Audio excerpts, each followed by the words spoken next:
For the record, I do not trust Hephaestus right now. To the way he said that.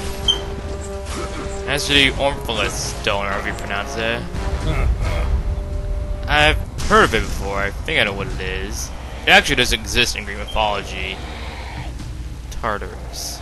Search for redemption. The souls of Hades are free with their Lord and Master dead. Yet still they roam endlessly. Their redemption nowhere to be found.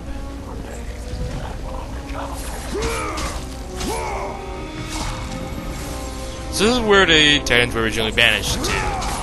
And it's also where part of God Chains of Olympus was. Granted, it was different in Chains of Olympus. And it was green.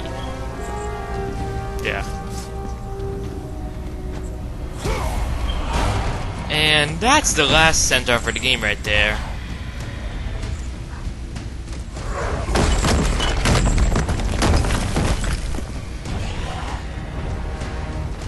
Once again, he's not alone. Only this time he has a lot more enemies this time. But they are regular undead, thankfully. So it's easier than undead it should be. You have the Cestus, so this fight is much easier than it would if you didn't have the Blades of Exile. I mean, if you only had the Blades of Exile. Your first goal should be to take care of the undead. Your magic is a great bet here, especially if your Blades of Exile are fully maxed out. Or if you upgrade the Cestus at least to level 3, which I will do in this video.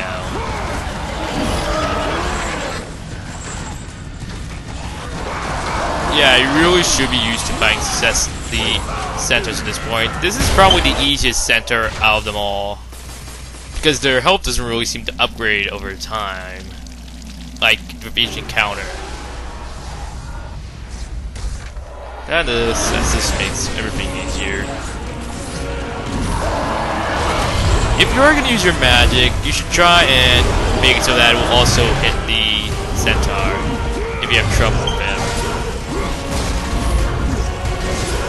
Your Rage of Sparta isn't really going to help here. Not in a bad way, I mean that, but it's already an easy enough fight.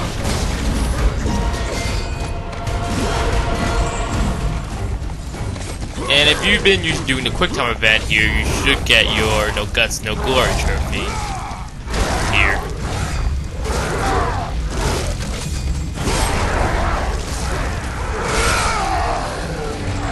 I love seeing that.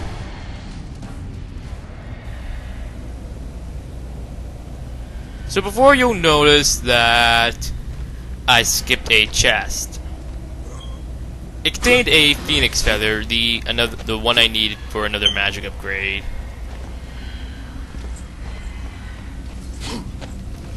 I decided to save it for after I finish off the Centaurs and Undead.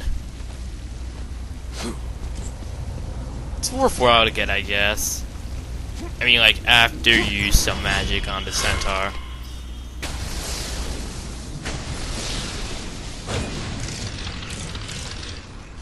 And I also went and got that health chest, since there's another coming up, and I figured I might as well use this one.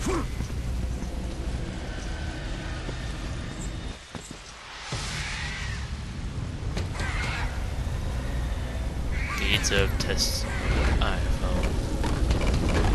Herpes. And Brambles. And a Chimera. I guess Centaur, you really should have no problem with the Chimera. You may have only fought one at this point, but if you didn't struggle with it like I did, it really shouldn't be that hard, especially since you have to set this.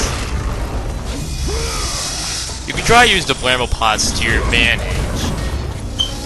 I actually got the Chimera to hit the Bramble chest pots on its own, actually, which is pretty funny. Like you see right there. I actually did not know the Chimera could do that. Maybe it's for me, so I don't really care. And another one will spawn over time, but you should focus on just one.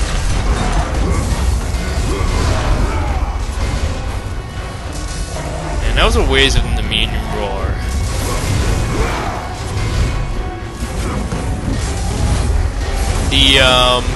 The chest right there should contain some magic if you need it.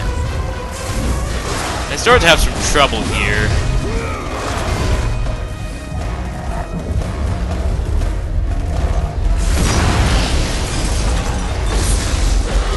The Bramble Pot made all the difference. And once you kill off the first one, the second should be easy. Although my take on it wasn't really as amusing as the first one, in my opinion. So yeah, your strategy should be the same as when you fought the Chimera back in the city of Olympia. Only thing is that you're incorporating the Cestus into your strategy now. Unless you want to use the same strategy used in the demo. If you played it.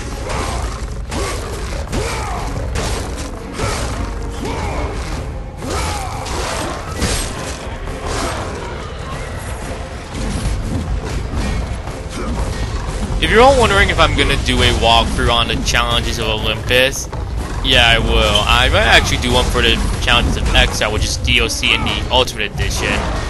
But I've gotta say, the challenges of Exile are incredibly difficult.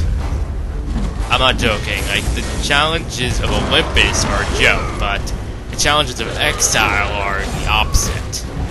They're just a cruel joke at that. But anyway... There's also something amusing that also happens here. A loading screen. That's right. Everyone claims that there's no loading screens in God of War 3, like in the actual game after you boot it up. I just proved them wrong. Look at that. They also said the same for Chains of Olympus, but in the first part of my walkthrough for that, I proved them wrong.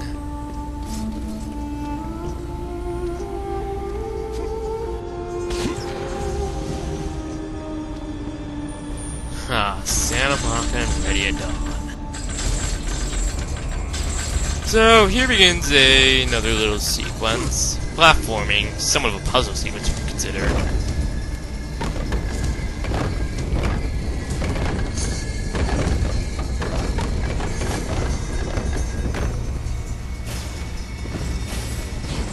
Those ramble parts are pretty much useless at this point.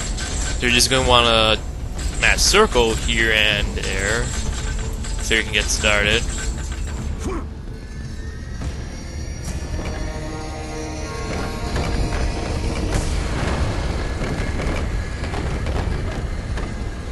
So we're gonna have to get that huge door open, or gate if you prefer.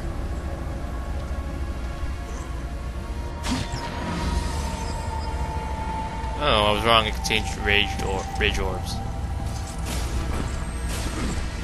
I guess it was the one that was outside of this place that had the magic orbs.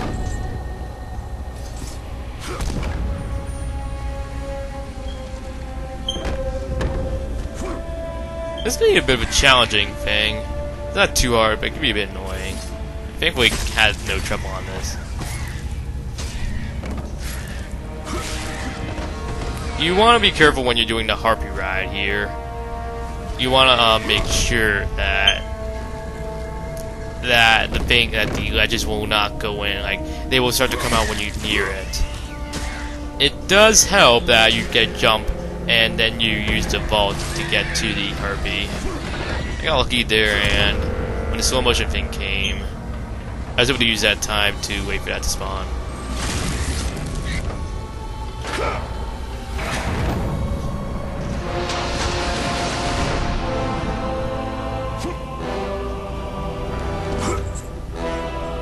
And that's the Gates of TS. Fun to pronounce that.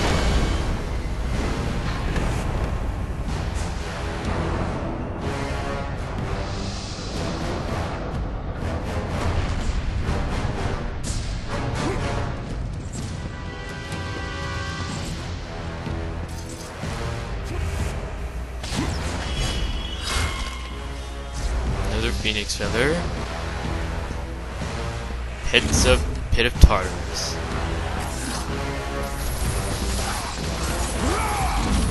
So this is where the Titans were exiled to. This is where the Great War took place, where the Titans got their ass kicked. I remember seeing this place when Atlas showed us that flashback in God of War 2.